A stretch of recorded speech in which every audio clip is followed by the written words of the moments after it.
नया फिर दिन हुआ,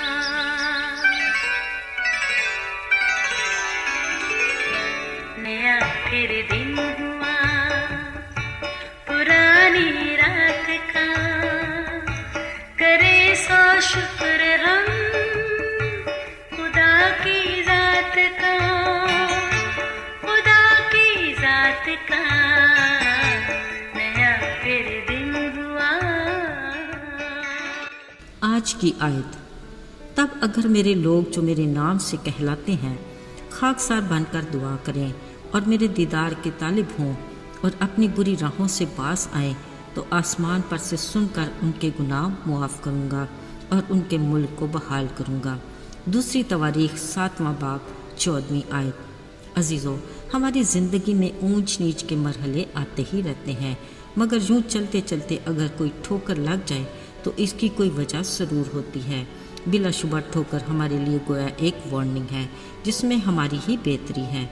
बाज़ औक़ात ऐसे ही ज़िंदगी बड़े सुकून से खुशहाली की डगर पर रवां दवा होती है तो अचानक से कोई रुकावट आ जाती है जो हमारे लिए मायूसी का बायस बनती है। मसलन सेहत की बदहाली, माली बदहाली, काम कारोबार में बदहाली और ओहदे से बरतरफी वगैरह। इन हालात की कोई वजह ज़रूर होती है। याद रहे, हम हर बार खुदा को बूंदे इल्ज़ाम नहीं ठहरा सकते।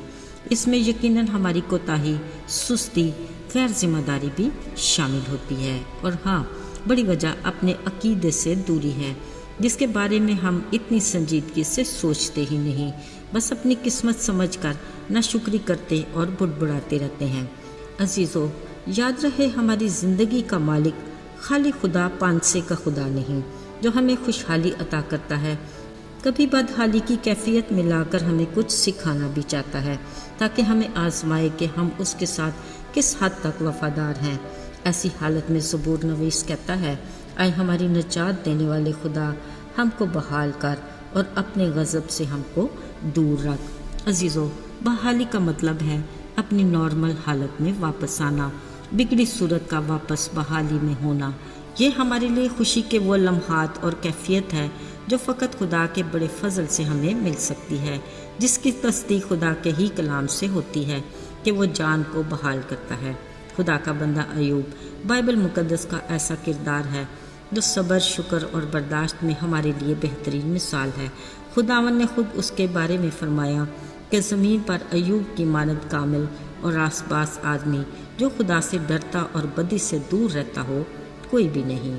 ये अबलीस के साथ खुदा का मुकालमा था, जिसके जवाब में अबलीस ने कहा, उसकी खुशहाली की वजह फ़कत तू है, पर अगर तू अपना हाथ बढ़ाकर उसे छुए तो देख के वो तेरी कैसी तकफीर करेगा।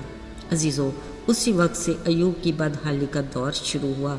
यके बाद दीगरे उसकी औलाद, माल मवेशी, घर बार, हर शय तबाह और बर्बाद हो गई।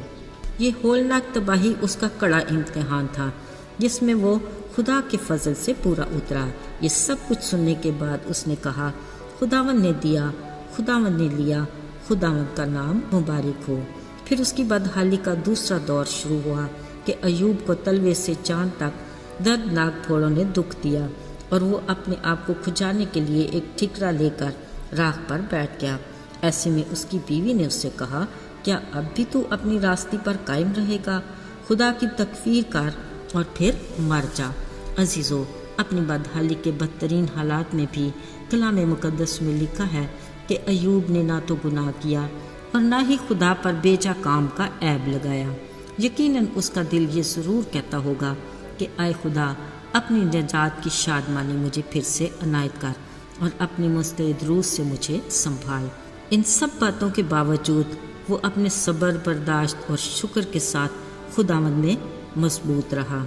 फिर जब खुदा के हुजूर से उसके लिए ताजगी और बहाली के दिन आए, उसकी भी मिसाल नहीं मिलती।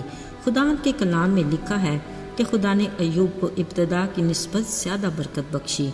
माल और दौलत, मुआशियों के अलावा खुदा ने उसे औलाद भी अता की। वो इस कदर बाबरकत हुआ कि खुद भी 140 बरस तक जीता रहा और अपने बेटे और पोते चौथी पुश्त तक देखे। बिलाशुबा वो खुदा ही है जो अपने ईमानदार बंदों को बहाल करता है। अजीज़ों, यकीनन याद होगा کہ ابتدا میں بنی نوع انسان یعنی آدم اور حوا کس قدر خوشحال تھے۔ بدحالی کا دور اس وقت شروع ہوا جب انہوں نے خدا کی نافرمانی کی، پھر نسل انسانی میں بدحالی بڑھتی ہی رہی۔ اس کیفیت سے نکلنے کے لیے خدا نے انسان کو آگاہ کیا اور کہا، اگر میرے لوگ خاکسار بن کر دعا کریں اور میرے دیدار کے طالب ہوں اور اپنی بری راہوں سے پھریں تو میں آسمان پر سے سن کر ان کے گناہ معاف کروں گا اور ان کو بحال کروں گا۔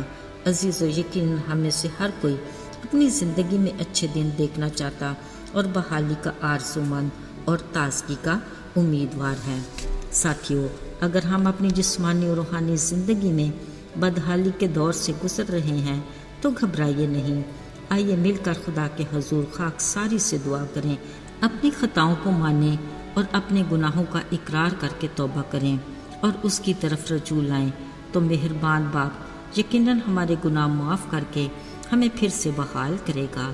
یاد رہے، اس کی نگاہ اپنے مانگنے والوں کی طرف لگی رہتی ہیں اور اس کے ہاتھ مدد کے لیے پکارنے والوں کی طرف بڑھے رہتے ہیں۔